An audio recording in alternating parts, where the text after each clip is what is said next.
Good afternoon, everybody.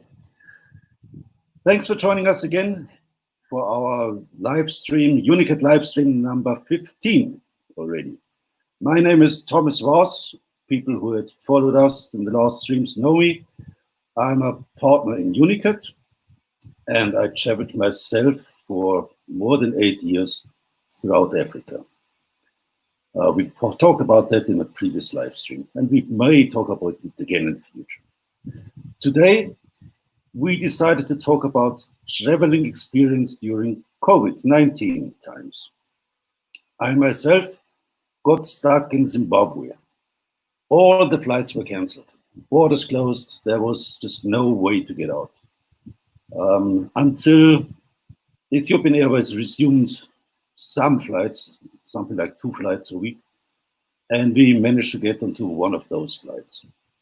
So we came back, and then I had to undergo 14 days of quarantine in Germany. It was a hard time, really. So I left a 5,000 square meter garden and had to move into a flat with no balcony, no terrace, no nothing. But I thought, Germany, it's not a problem. You know, you come back, you just order everything online. Not in those times. So I bought at some online shop and clicked together, you know, vegetables and everything. And when it came to delivery, to picking a delivery date, that was 6 weeks later. So that was not an option. It was a tough time, but I survived. I managed. We back outside again. So all good. Today we have 3 Unicat customers that were traveling or whose travel got affected and impacted by the COVID-19 routine or COVID-19 outbreak. They got caught while traveling abroad by lockdowns, border closures, travel restrictions, etc. We're going to see 3 presentations. First one will be from Simon and his wife Diane. They got caught traveling with a 6x6 MAN, nicknamed Baloo, in Morocco. And they were forced to stay longer, way longer than they planned. Then we have Franca. She's traveling with her husband Davide and their dogs. They are traveling in a 4x4 MAN, nicknamed HungryWheels, on the Spanish Peninsula when COVID struck, and they decided to go into self-isolation. So she's going to talk about that experience. Then we have another customer, Robert. He got confined to Switzerland, so he was not able to travel, the exact opposite. They are usually traveling in a 6x6 Duro, nicknamed Dolly, which Dolly was sitting at Unicat and they were confined to Switzerland. So he will tell us about his experience. In the end, we'll have a question and answer session. Can ask anything you like. Just give a hint whom you want to answer the question. Let's start with Simon. Hello, Simon. Hello. Hello. Happy to have you with us. Hi, Diane. Nice to see you. You just came back from Morocco. We really just came back from Morocco last night. Last night? No, yeah. Just in time for our stream, right? That's why we came back. How did it go? How did you manage? Please share with us your experience, travel, fun. Okay. Small presentation. Yeah. So, Baloo. Okay, so Baloo is our truck. Yeah, Diane's just gone. Sorry, she was there a minute. You saw her. She's real. Yeah. Okay. So we've been living in Baloo for a couple of years, along with Scent, our dog, who's outside in the rain. And Baloo's very comfortable, you know. I mean, you can see behind me. It's kind of nice. It is our home, you know. We've got everything we need in here. We've got a nice bed, toilet, shower, oven, fridge, freezer, hob. We've even got the really essential equipment like a washing machine and a built-in coffee machine and a computer workstation. we've got lots of storage in here, so we can travel for a long time unsupported. Lots of water, lots of food, and stuff like that. The truck is based on a MAN 6x6 chassis. It's a very good, capable truck. We can travel a long way off road. And so in November we went out to Morocco, and we'd been exploring down in the southern areas of Morocco, out in the desert, Western Sahara, Mauritania. Lot of time out in the desert. I reckon we did about 12,000 kilometers off-road on tracks and things. And we visited some incredible places, very lonely places, beautiful places, desolate places. We didn't see very many people. In fact, some days we didn't see any people at all. More typically, we'd see one or two nomads herding their goats and camels around the place. So we kind of felt a bit detached from the whole crowded world of cities and commerce and industry and all that other sort of stuff, and a bit detached from the whole COVID-19 thing as it started spreading. I mean, it's not like we were out of touch. We knew what was going on. We could have an internet connection and we could listen to the radio and so on. And it all just seemed sort of far away. And we kind of got this idea that we could hang around in the desert and just stay quietly out of the way and let this thing pass by. And but we were wrong. In mid-March, Morocco was rapidly heading towards lockdown. That's my dog outside, if you could hear it. I think somebody's walking past or something. And what we realized was that this was really a serious lockdown. I mean, like everybody else, we'd never experienced anything like this, and we kind of had to find out a little bit as we went along what was going to happen. And what we realized with the authorities was simply never going to let us wander freely around the desert, popping into villages now and again, while everybody else was confined to their homes. So what we realized then was that at some point we'd come into a village and we'd just get confined to a campsite there. So we figured, well, we at least had a few days maybe to choose where we were going to be locked down. Okay, so I mean, by this time, a lot of most motorhomes probably had left Morocco, and people had rushed off to get home. Everybody had gone back to France or Europe or the UK or wherever they came from. But we didn't really fall into that category because we hadn't got anywhere to go to, that's not meaning to sound sob. It's just that Baloo is our home now. We don't have another home.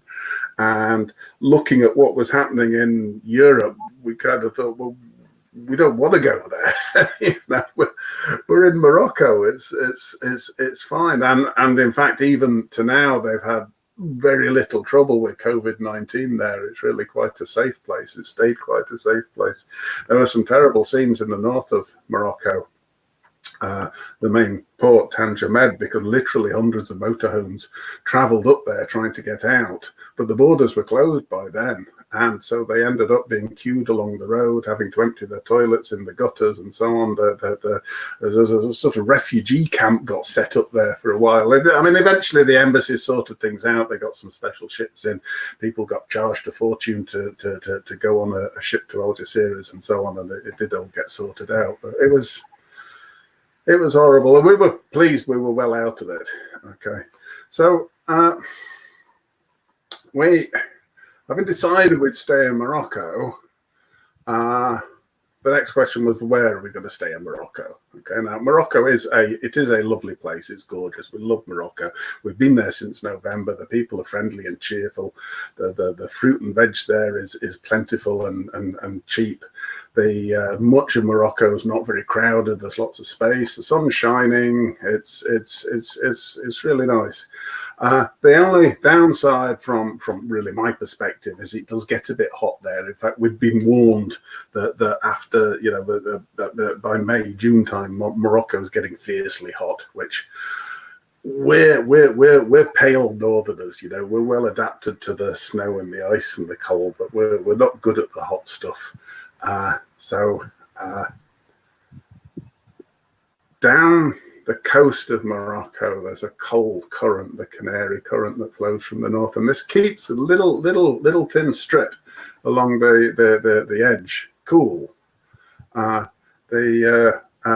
So we figured, well, we'll just go and stay on the coast somewhere. Okay, and we did actually meet some people that stayed put. I think they mostly thought they were only going to be in lockdown for 2 or 3 weeks. That was the issue. So mid-March, they thought, well, we'll just be here for a week or two, month at the most. We'll stay down here in the desert, and they got completely fried. Some of them. I mean, the temperatures were way over 40 degrees during the day and over 30 degrees at night, and they complained they couldn't sleep. But it just sounded horrible to me. It was my worst nightmare. So we headed for the coast. We through social media, we got in touch with a guy called Mark. Right, he's a UK guy. He's a professional guide, overland guide, specialises in Morocco, and he'd old up at a campsite by a little village called Imswain. There were a bunch of other Brits there that had decided to stay it out there, bang on the coast, a little way north of Agadir. Sounded ideal. So this would save us from the heat, and we'd have some people that we could talk to as well. So technically the lockdown had actually started when we set off driving there, and we put in a really good long day's drive to get there, but we were fine. They let us through the roadblocks. We got stopped at a couple, and we said, hey, look, we're just going to this campsite for the lockdown. I said, okay, you can do that. So we spent lockdown at Imswain. I think we were there for about 2.5 months or something like that. It's a little, I don't know, what do you call it, kind of little tiny village. It's a budget surfer location. You get a lot of surfers go out there. They can live cheap, and they can surf all day and do whatever it is that surfers do at night. We don't surf. There were a few people surfing there, so we watched them surfing, but we still found lots that we could do through the lockdown. I mean, I've always been keen on photography, so I could spend a lot of time trying to photograph some of the wildlife. I kept trying to find snakes because I wanted to photograph a snake. Couldn't find any snakes. Lots and lots of scorpions. And particularly if you go out at night with a UV lamp, they all glow at night, and it's a bit scary because you really don't want to walk barefoot around there anymore after you've seen the scorpions glowing at night. And there are lots of birds and the odd lizard and so on. There was great places to walk. We could take go with the dog and walk along the beach. We could swim in the sea. The mountains and hills up at the back of Imswain, pretty much deserted, so we could wander off up there all day and so on. I've always been quite keen on cooking, so I did lots of cooking. I really enjoyed the cooking. I mean, it's a good way of passing the time because you're doing something useful, you're doing something creative and interesting, you're learning something, and everybody likes the results. Usually, everybody likes the results. Mostly. If you're lucky, think people like the results. And what I ended up doing was creating a lot of the things that I would normally have bought at a supermarket, but which weren't really available. And things like sweet pickle preserves and chili sauce, marmalade, lots of bread, lots of different types of bread. I enjoyed making bread rolls and breadsticks and sourdough and flatbreads and naan breads and things like that. And we had a stab at cheese making as well, which was kind of fun. I managed to make some halloumi, which I was quite proud of. And we grilled it a couple of times. Most evenings, we'd get the sea breeze off the coming inshore, nice and cool, which was just beautiful. I mean, it made me very happy. You know, every day I was thinking, it's getting a bit hot, and then in the evening the cooling sea breeze would come, and I think, yeah, we picked the right place here. And that was pretty much it. I mean, we had later on, we had a couple of days where it got a bit too hot, but for the most part, it was really quite nice. Evenings, we've got a film projector, so we rigged that up, and we put a screen up on the wall, and people from the campsite had come down, and we'd watch films in the evening. We downloaded a bunch of classic films and watched some of those. And over the weeks, of course, we also got to know all the other people on the campsite and became friends, and we've now got a little sort of group chat that's going on, and most of the people from there have now left. There's still some hopefully getting on the ferry in the next day or two, so good luck, guys, if that works out. About once a fortnight, Mark's got a Land Cruiser, drives a Land Cruiser, lives in a Land Cruiser. So we would, the pair of us would drive down into Agadir, where there's a couple of big supermarkets we were allowed to visit. We needed like special permits, you know, lots of documents and permits, but we could do it. We were allowed to do it, and we'd go down to the supermarket and we could stock up on all the essential things, which in my case is wine. Get some wine and a few other things that are quite European style supermarkets, and then everything else we would just buy locally. There were 3 or 4 village shops. There were never any problems. There wasn't no panic buying. That's what I mean. You know, so there was a good supply of toilet rolls and all the other essential things, and lots of fruit and vegetables, and all quite cheap. And it was all really quite pleasant. We were in our nice, comfortable home. We'd got everything we needed. The weather was nice. There was some nice company. I mean, life was slow and relaxed, but that's not really such a bad thing. And we weren't short of anything, really. The weeks passed quickly. And then all of a sudden, I mean, it did feel like it was all of a sudden, but the Moroccan government was saying, well, we're easing the lockdown now, you know, there's no big problems. We'll let people out and you can travel around a little bit, so the borders are still closed, but we could get back on the road again and travel a little bit. We were a bit restricted because now we're into June, middle of June in Morocco, and it is hot there. It really is hot. So we just stuck to this little thin strip up the coast, but also we could go up in the mountains. Up at 2,000 meters, it was still fairly cool,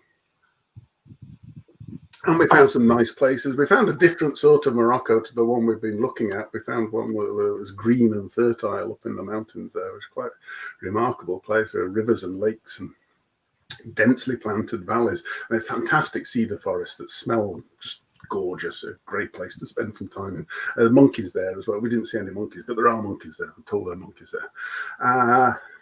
Bit of a saga getting the ferry, but not actually very interesting. The ferry was cancelled 3 times. Eventually, we were scheduled on a ferry the day after Morocco agreed to open its border. The ferry actually happened. There were lots of delays. Getting on the ship was painful. 2 days on the ship, we just hid in our cabin.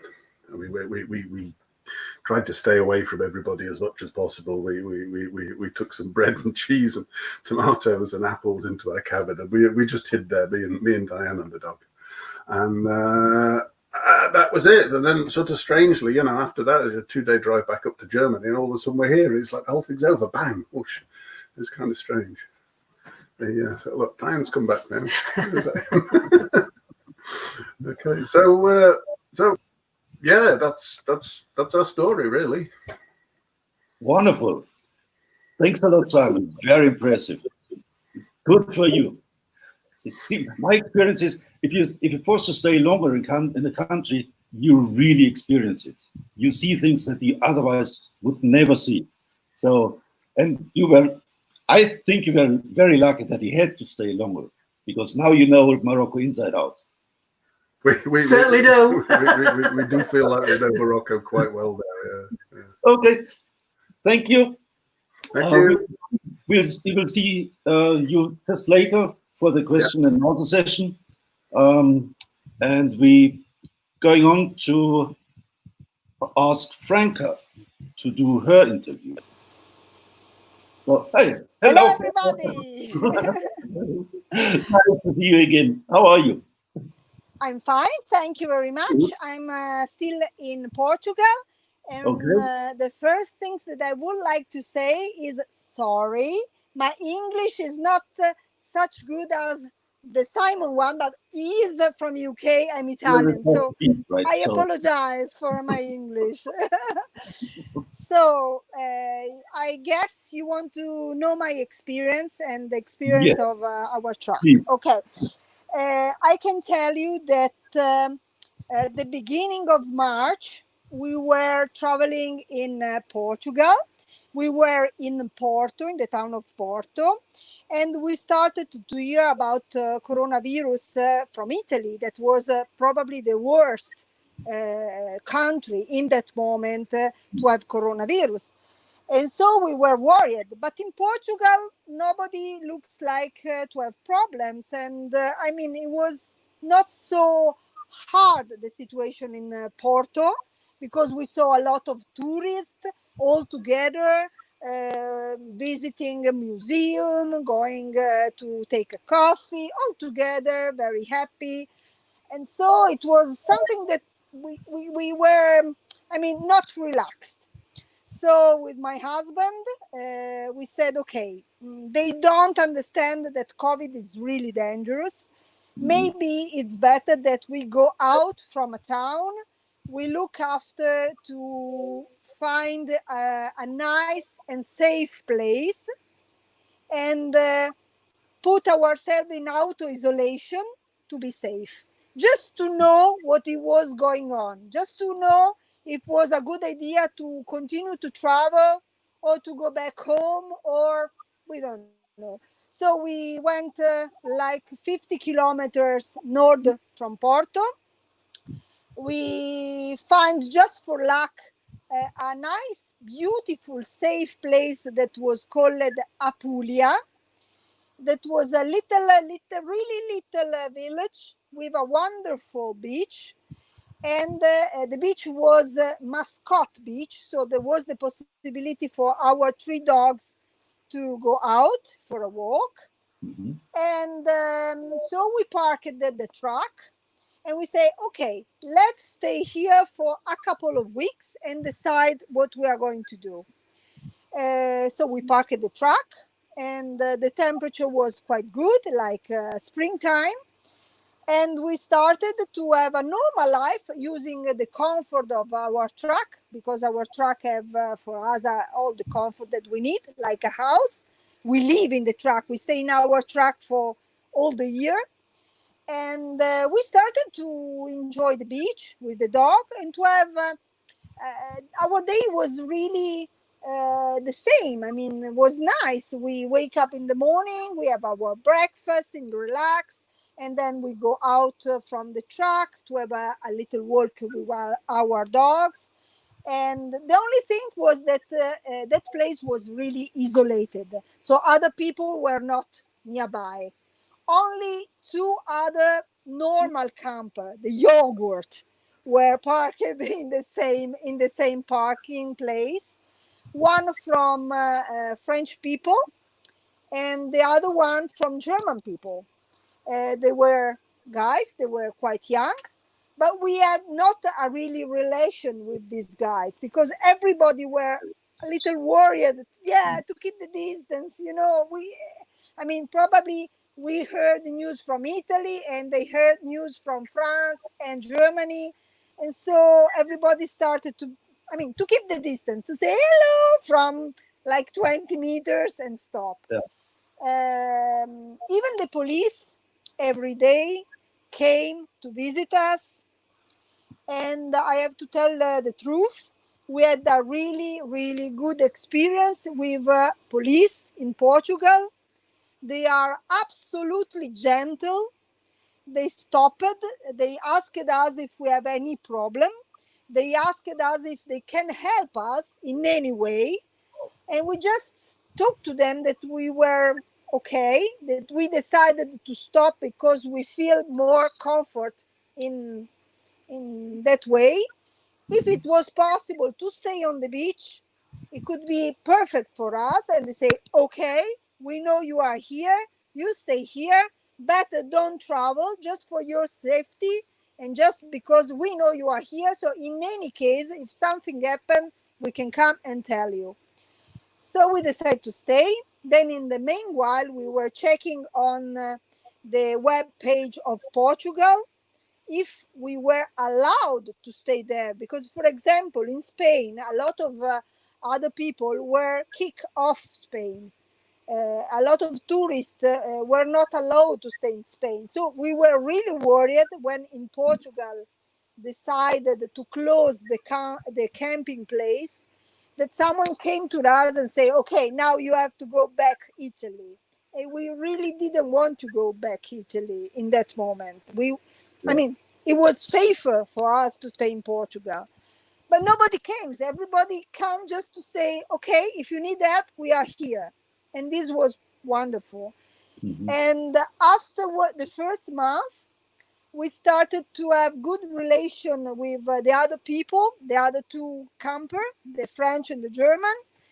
And the month of May was a really important month for us because, I mean, there was the opportunity to start to let a new friendship start with these people, because there were 3 birthdays in the month of May. It was one birthday. The first birthday was from one guy of the French camper. The second was my birthday, the 14th, and the last was a birthday of the other French.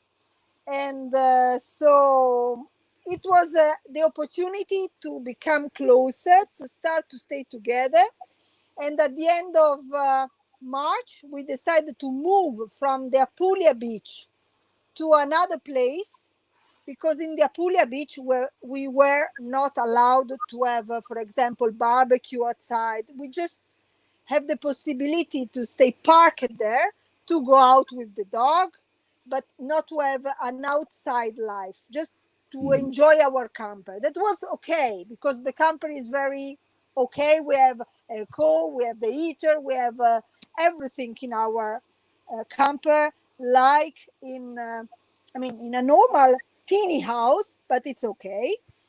But at the end we decided to move to another place, and in this place was a barbecue area where we can enjoy the garden, we can have dinner all together, because we knew that we were safe. I mean, nobody is in 2 months were ill, so it was safe to stay together.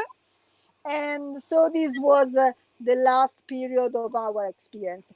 But to let you understand, we prepared a little video that will explain that this period that was really sad for a lot of person, for us was not so bad. It was a good experience, a safe experience, and we really enjoy Portugal. So let's have a look to the video, and then if you have questions, we will be happy to answer.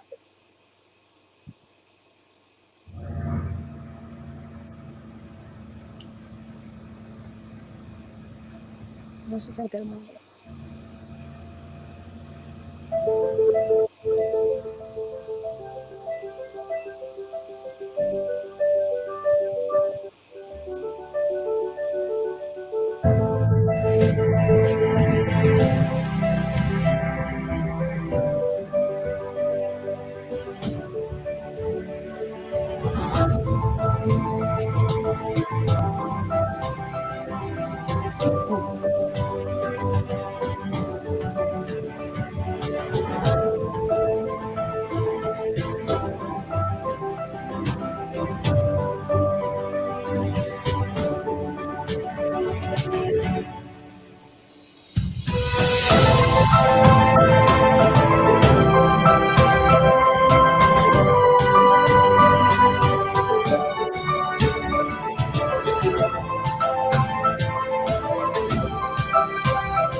Okay. I hope you enjoyed. So it was important for me to explain before to show the video, so you better understood what was going on. And so I have I mean, it was not so a bad period for me and for my husband. And we are still in Portugal. We are still traveling. Now here the situation is good. I mean, it's still good. There are not locked down anywhere. We just heard about Lisbon, that they have some new virus, but they are trying to keep the virus contained. And so we hope to continue to stay here for a while before to come to Germany. Wonderful. Thanks a lot, Franca. It's a Very nice pleasure. video. Hey, Thank you. Thank ah, you. you found the perfect spot. Yes, I hope Yeah. so. So we are here for questions. If anybody have a question for us, no problem. Yeah, we do that At at the the end. end. So, because we have another presentation, this Okay. time from Robert. Thank you, Franca. We'll see you at Bye. the, See you bye-bye. later. See you later. Yes, thank you. Next is Robert. Robert and his wife, Gabriel. They are traveling in a 6x6 Duro, the famous Dolly, the blue truck. Hi, Robert. Hi, Thomas. I'm not sure it's famous, but it's a blue truck. Everybody knows it. Well, we've had a kind of an interesting time in a way. Last year, as you remember, we were in America, Yeah. and we had to get back urgently because we had a family medical problem and also a problem with Dolly. And thankfully, you also helped us ship it all, pick it up, and bring it back to Unicat, which was very kind. But we had to go back to the UK. Since then, we've tried to do a little bit of traveling in Asia because we have a home in Hong Kong. And then this March, we came back to see you guys to pick Dolly up. And before we decided that, we thought we'd go to Switzerland and enjoy some skiing. That's what we thought. We get there, we get to Zermatt on the first day, which is a Friday. And on the Saturday, they lock us in.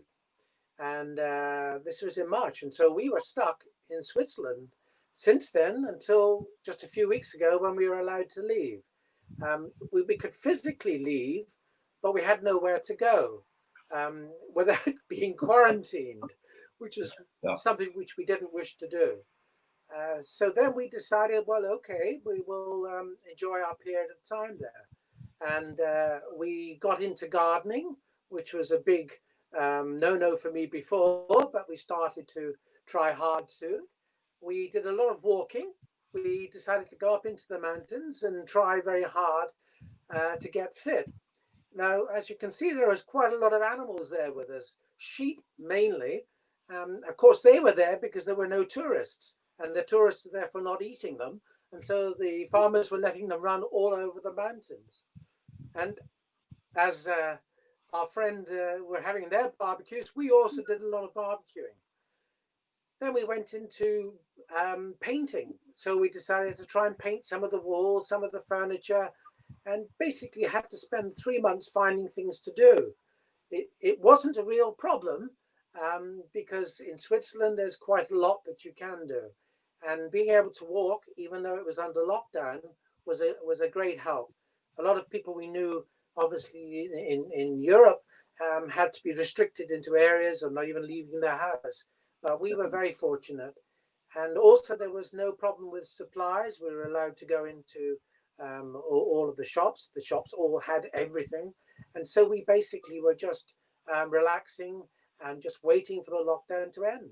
And of course it didn't end. It kept going on and on and on. And our only escape would have been to go back to Hong Kong. But we couldn't. There were no flights. So we sat and we barbecued and we looked in the mountains. And that really was the majority of what we did.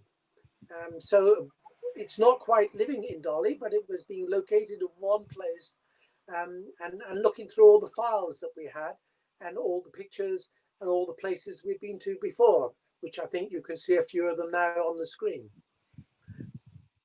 Yeah. Beautiful. Very relaxing. You look very relaxed. It was totally relaxing. Yeah, we had no plans, and there were no commitments, which was the good thing. And we had the very good fortune of having Dolly in the right location. She was with you, being tenderly cared for while we were away, and that made us feel safe and secure. And that is really quite something which we appreciate. And that's how we've always been treated by Unicat. So we have a beautiful house and a beautiful Dolly, and you can see a few of the pictures there on the screen where we were in South America a few years ago now. So everything just fell in place, right? You were at the right time at the right place. By pure coincidence, yes. Pure coincidence. We had been planning to be driving around the whole of Northern Europe this summer. And hence why we left the vehicle here for its preparation for the tough test. But that all disappeared, and we had to go to, obviously, a location in the mountains, which turned out to be very relaxing and very, very nice. So we feel very fortunate, whereas a lot of other people obviously have had more problems than us. Okay. And you didn't have any trouble with visa or just overstay and stuff? Well, the less said about that, I think, publicly, the better. Yes, we were informed, because in Switzerland, of course, there are restrictions on the amount of time you can stay. But we were told that, quote, for medical reasons, and the pandemic is definitely a medical reason, there was no pressure on us to leave. So we were allowed to remain where we were in isolation and in lockdown. That wasn't a problem.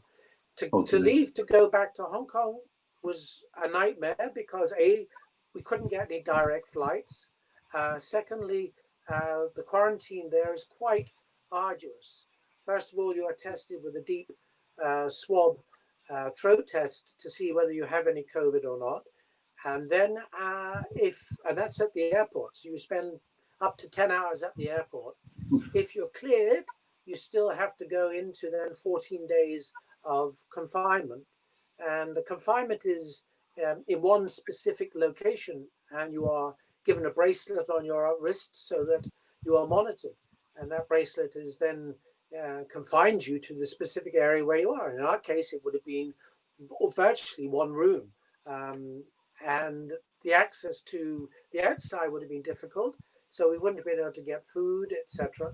And so we decided that we shouldn't even attempt to get back and just stay in Switzerland. And in Switzerland, we were advised that because of the medical outbreak, there was no restrictions on people who were in Switzerland at the time of the outbreak. So from that point of view, we were fine. Okay. I went through 14 days of quarantine, and I tell you, never again. Really? It's a horrid time. 14 days in your house, you can't get out, you can't see nobody, outside there's sun, the parks are open, the pubs are open, and you sit at home and just clock time. It's horrible. Well, I can believe that. Well, we were able to barbecue, a few pictures of us barbecuing.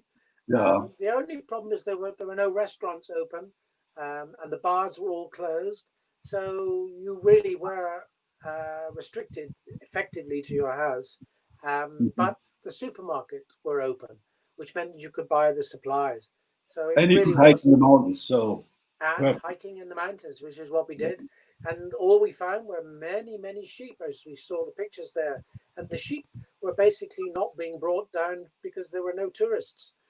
So there was no requirement to have them for either pleasure or food. So it was an interesting time and totally empty, devoid of all people. Yep. It was good. That's a positive aspect of it, right? So Yes. I heard of Venice, for example, the water clear again, right? Because there's no movement of That's ships. right. That's So right. and empty Alps are for sure Right. nice sight. Really nice. Really nice. Thanks a lot, Robert. Pleasure. Glad to be back. Now let's go to the question and answer section. Please, everybody, post your questions. Please indicate to whom you post your question, so all four of us can just jump in and answer. That's for me. So incognito wants to be incognito. So it says, you mentioned once that you never took weapons, which I like.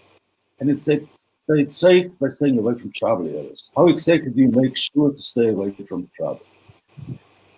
Well, you just listen to what people say around you. So you can feel when it's not safe, really. So there were very, very few places in my travel where I got just a bad feeling. One was in KwaZulu-Natal when I saw empty faces and I knew, oops, out of here, just get away. And another one was in Burundi when the security personnel had additional magazines. So, if they run around with Kalashnikovs and have spare magazines, then you know trouble. Otherwise, you just talk to people and other travelers, people around in the villages, they know what's going on. So, as I said, I never felt really threatened or unsafe. Again for me, Victor Bart. Thomas, how is your experience with doctors and dentists in less developed areas in Africa? Actually, I'm surprised how good of doctors you find in countries like Zimbabwe. You would never think that they're real specialists and top world-class specialists. The only thing is you need to be able to find them. And if you, again, local people help, internet of course also helps, but I was able to find a top neurological surgeon in Zimbabwe, one of the top 10 neurological surgeons, and unfortunately he died a couple of weeks ago. Old man, very nice man.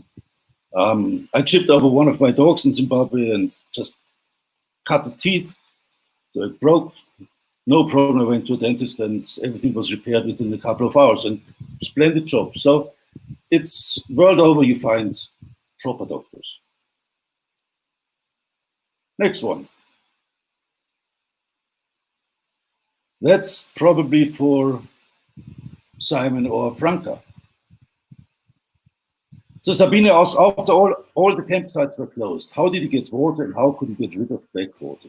Simon. The campsites weren't all closed. Many of them were closed, but there were a few that stayed open. I mean, Morocco had closed its borders. We couldn't leave.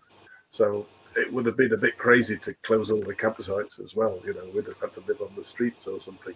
So the campsite at Imswain is actually run by a British guy called Jamie, which kind of helped. There's a bit of a connection there and so on. And I think that's probably why we ended up with a little Brit community there. So yeah, not really a big problem. But for me in Portugal, yes, the campsites were closed, but fortunately the area of services were not really closed. So yeah, we had no problems to move and to find water, because from Apulia Beach there was another area in Esposende, like 10 kilometers far from the beach where we were, and so we could go there in every 10 days, to refill the water. I think maybe it's important to tell the people that are listening us that even me, like Simon and Robert, we have a big tank of water. So when we have like 600 liters of water and maybe balloons have more water than me, we can have a normal life, having shower, washing dishes, and even making washing machine. But we can stay like 10 days, 15 days without problem. So to refill the water or to empty the black water and gray water is not such a big everyday problem. Okay, thank you. Well, that was for Robert, I think. Question to all three. What would you want to change or upgrade after the lockdown on the truck? Okay. I can say that I want a trailer for my husband just to let him stay in another place. No, I'm joking. No, to say the truth, I mean,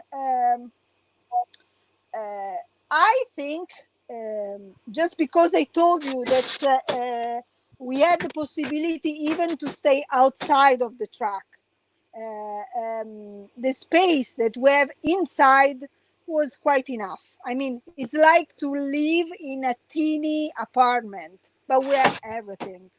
So, for my opinion, I have my truck since 2014. During these years, I put new things and change something, but after COVID, I don't feel any new necessity. It's okay. I mean, I have all the comfort that I need, and no, the COVID didn't change my opinion on my truck. I'm comfort. Mm-hmm. Simon? What about? There's not very much we'd want to change, I don't think. I mean, after all the traveling in the desert, we realized we need a second spare wheel. That's nothing to do with coronavirus. That's just traveling in the desert. No, I think if anything, what it did was reinforce that this really is our home. And that even without being able to travel, you know, we kind of get used to having a different view out of our window every day. But even without that, we still could live here very happily, very comfortably. Yeah, great. Robert?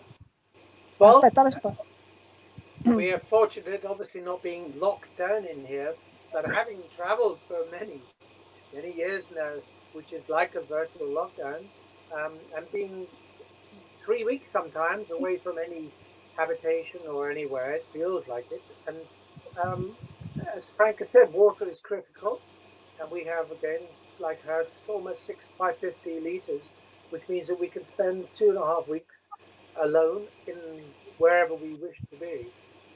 So from our point of view, at the moment, no, we have nothing either that we'd really change. Perhaps an air conditioning system, which was a modern one, as opposed to ours, which is quite old, and probably more solar paneling so that our electrical supply would be longer. But we have a generator, so that is always a problem. So no, there's not much that we would change.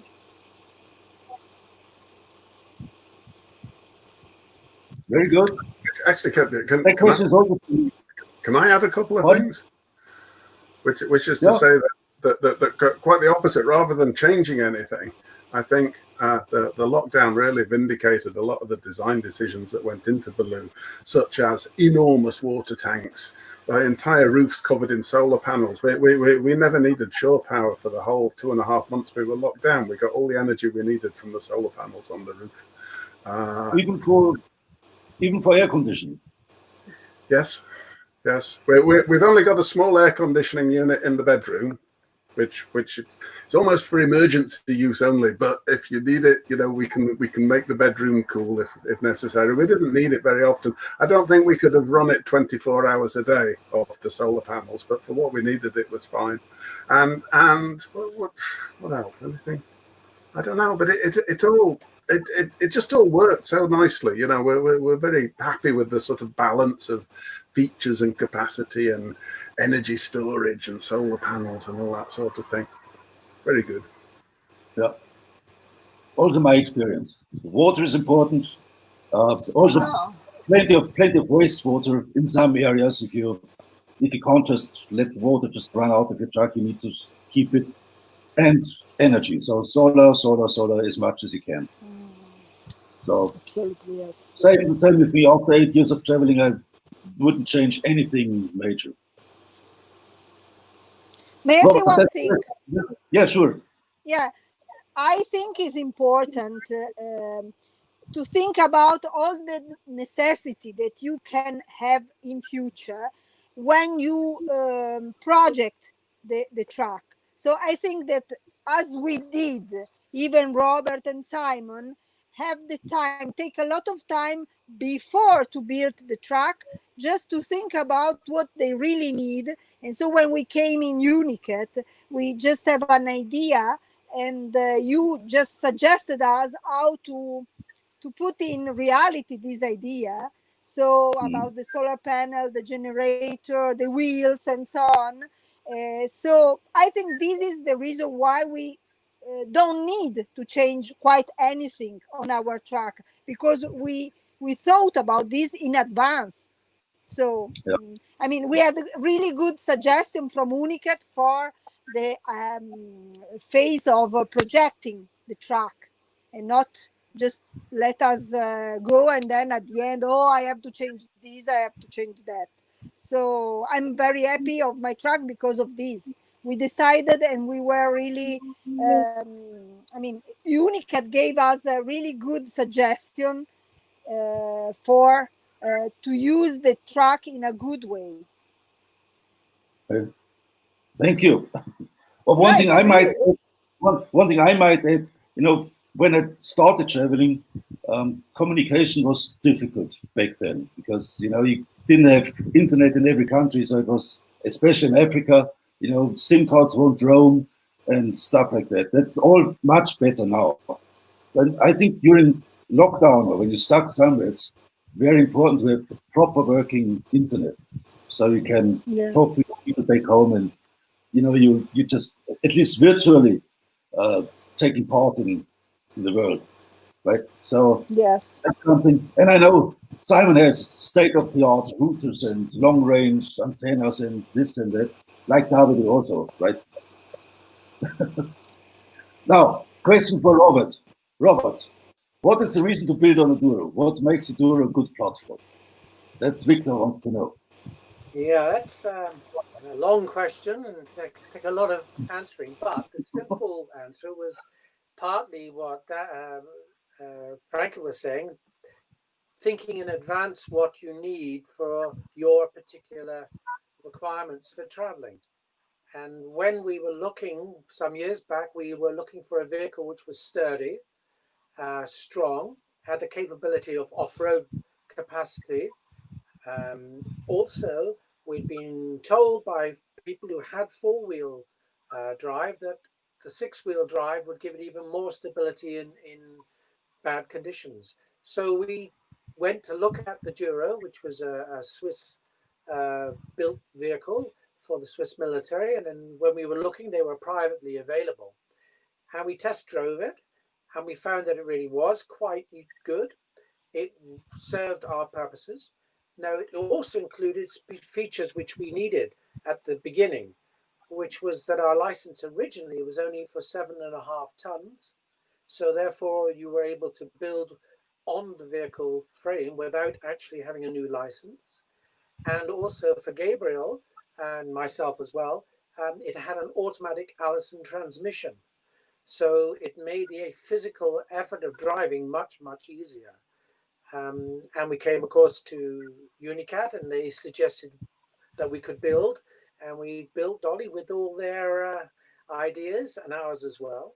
One of which I'm obviously sitting in, which is the flip out, which enables us to expand the area of where we're sitting. And with the ability of the three axles and the distribution of the weight, we could add, as we say, 550 liters of water and a lot more than you could perhaps put on a vehicle which was originally rated at 7.5 tons. Obviously, we went over that by putting generators and other two fridges in and heating systems, etc. And we had to have the vehicle re-rated to a higher level to take the weight. But it's for us been a very successful base, and one which we would recommend to anyone. The only problem being that they no longer are sold privately and are only available ex-military. The UK government has got something like 100 plus, of which about 50, I believe, are going to come back onto the market. The Swiss also have many of these vehicles which are available secondhand, but to buy them new, it is no longer possible. But if you get a secondhand one, then it's really worth people to consider. Okay, thank you. Next question, Sabine. Sabine says, thank you for the nice pictures. Has any one of you a blog or a homepage where you can find more of such nice pictures and videos? Some of us do. Mine Short, is no. No. No, you can find us. You can find us at baloo.blog.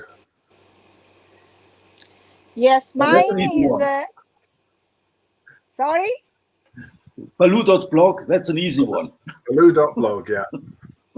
Yes, and we have HungryWheels. So you can have a look to Facebook page, Traveling with HungryWheels, and even our blog, where I put my diary every day. So as I talk a lot, I write a lot, and I I post a lot every day, pictures and stories, but in Italian. Well, my blog is in German, so same problem. But so mine is aufachse.info. Ochir is asking, are you guys staying in the trucks while this COVID? Have you ever contact with your embassy? Simon. Well, yeah, we live in the truck full time. We don't have any other home, so this is our home. While we were in Morocco, we did try and contact the embassy, and I don't know how diplomatic do I have to be in what I say about the embassy here. Straight out. Okay, they're a complete waste of space. Nothing useful that me or anybody else noticed came out of the embassy at all, frankly. Yeah. No, I didn't. I mean, I was in Europe. I am in Portugal and I am in Europe. So I really didn't feel the necessity to call embassy or other things. I just had a look on the web page of Portugal and asked friends that were maybe in Spain or in France to understand if there were the possibility to cross if I needed to do this. But no, I didn't phone to any embassy or no. Yeah. Well, not being in Dolly during the COVID, except now, we can't relate to that. But further to Simon, we have had the complete opposite, surprisingly.